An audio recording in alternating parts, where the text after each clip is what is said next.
Hey, congratulations for being here at San Diego Comic-Con. How does it feel for you? It feels amazing. I'm super happy to be here.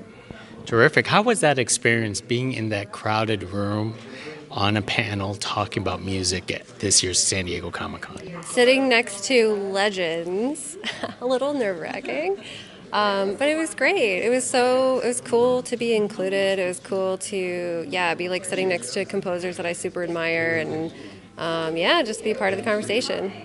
I was going to say, doesn't this make you a legend yourself just by being with these next to these legends? I feel like maybe I got a little contact high off their legendness, but I'm working on it. How about interacting with these fans this year? I mean, this must have been quite an experience for you. I mean, it's so exciting when someone comes up to you and tells you that they like your work, and it makes you feel like you're doing a good job. So that's great. Was there any questions in that panel that kind of like threw you off, or hopefully these legends answered first before you think about it? Yeah, no. I always feel like every time I get asked a question, I think of like 40 different answers, and I think it's just like about like being clear and concise, which I'm working on. So it was nice to have, yeah, like these super experienced composers next to me that are just nailing every question. But I didn't feel like any of the questions were super hard to answer on this one. Well, let's talk something that's more in comfort in your field, Fantasy Island. I Ah, mean, yes. this is a terrific reboot show itself. That it is. That it is. It's a contemporary take for sure. Yeah, and it's awesome to be on it. So when you got this project for Fantasy Island, how did you want to approach something that actually has a history? I think, with a reboot, it's important to pay your respects to the original. And so I wanted to reimagine it in a contemporary way, as the show looks and is shot, and everything about it is contemporary now. But yeah, I also wanted to tip my hat to the original theme, whenever possible. And so we do that. The main title theme is something that I sang, and is the original theme from Fantasy Island. And so, in that way, that's something that comes up every episode. That theme also comes up when we're on the island and we're fulfilling fantasies. So in that way, I say we because it's a whole team of people in terms of, the showrunners and the execs and the music supervisors and everyone. So, we tip our hat to the theme when we can. Yeah, and the rest of it is quite a contemporary, poppy, many musical genre infused tapestry. Wow. I was going to say, you have a leg up amongst these legends because you sang. I don't think anybody I talked to today said that they sang. I don't know. I feel like some of them do. They just didn't say. But yeah, I like singing. It's a part of who I am. It's my original instrument, and I'm also in a band where I sing. So I'm singing often. Yeah, it's nice to bring it into the score when you can. Wow. Well, then let me ask you this personally. You always been a musical person since you were young then?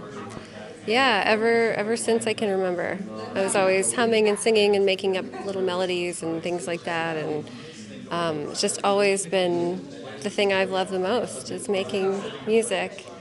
So I'm very, grateful, passionate about it, and excited to be doing it for a living now.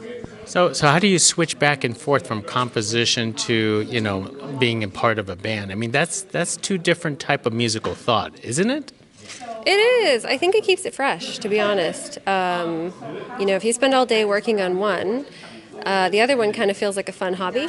And these things go back and forth. You might be like working on a song and just not cracking the chorus or the bridge or whatever it is or the production, and get burned out on it. And then you go back to the score and you're suddenly like, oh, this is so refreshing.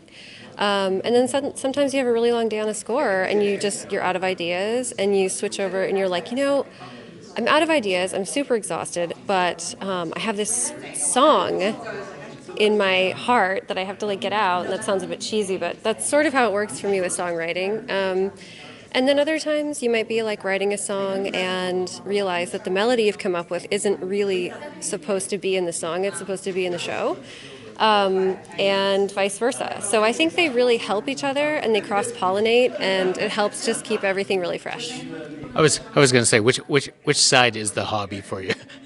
Yeah, I mean, it's crazy. I don't have any hobby. Like, this is terrible to say this. I have dogs, so I guess those are my hobbies. But no, but it goes back and forth. And what feels like a hobby. Obviously they're both professional. I mean, that's what it is. The band is Dark Dark. We're signed to a label called Network, and so even that is not. It's more of a hobby than the shows, I guess, but it's not. But I think it's about feeling like.